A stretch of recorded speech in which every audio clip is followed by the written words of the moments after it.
جب رسول اللہ کو زد و کوبا گیا، مارا پیٹا گیا، شہر سے باہر نکال دیا گیا، لوگ آئے اور خدیجہ سے کہتے جانتی ہو تمہارے شوہر کو شہر سے نکال دیا گیا ہے، وہ لہو لہان ہے اور نعوذ باللہ عنقریب ان کی جان جانے والی ہے۔ جناب خدیجہ رسول اللہ کو اپنے ہمراہ لے کر شہر مکہ میں آئیں۔ اپنے گھر کی جانب جب آپ چلتی ہوئی آ رہی تھیں تو دوبارہ دیوانے لوگ آئے اور آپ کی جانب پتھر مارنے لگے۔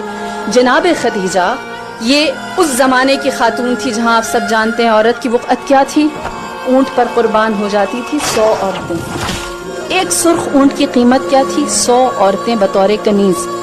سرخ اونٹ اچھی نسل کا اونٹ ہوتا ہے۔ اس زمانے میں جناب خدیجہ ایک مرد کو لے کر آئی جس کی جان خطرے میں ہے، اپنے ہمراہ کھڑا کیا، اپنے گھر کے سامنے ایک چٹان تھی جس پر کھڑی ہوئی، اور جناب خدیجہ نے تاریخ عالم میں پہلی دفعہ قریش مکہ کو دکھایا کہ ایک مرد کے دفاع کے لیے عورت بولتی ہے، اور پہلی دفعہ آپ نے خطبہ دیا۔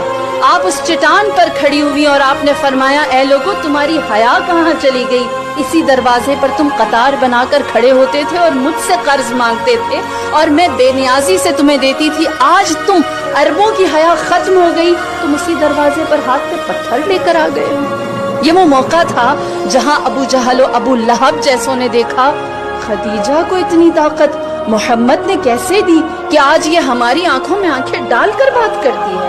اور جناب خدیجہ کی ہیبت، وقار، کلام کے اندر لہجہ اور آپ کا سخن، فصاحت اور بلاغت اور میں یوں کہوں اعتماد ایسا تھا کہ سب بپھر گئے، کوئی محمد کو کچھ نہ کہہ سکا۔ سب جان گئے اب خدیجہ صرف مالدار نہیں ہے، اب اس کی طاقت صرف دولت نہیں ہے، اب خدیجہ کے پاس ناز کرنے کے لیے محمد ہے، اور اس کا اعتماد اب وہ مال و دولت کی بنیاد پر نہیں۔ لہٰذا عورت پہلی دفعہ سامنے طاقتور ہو کر آئی، قریش مکہ جان گئے کہ اب یہ وہ عورت نہیں رہی۔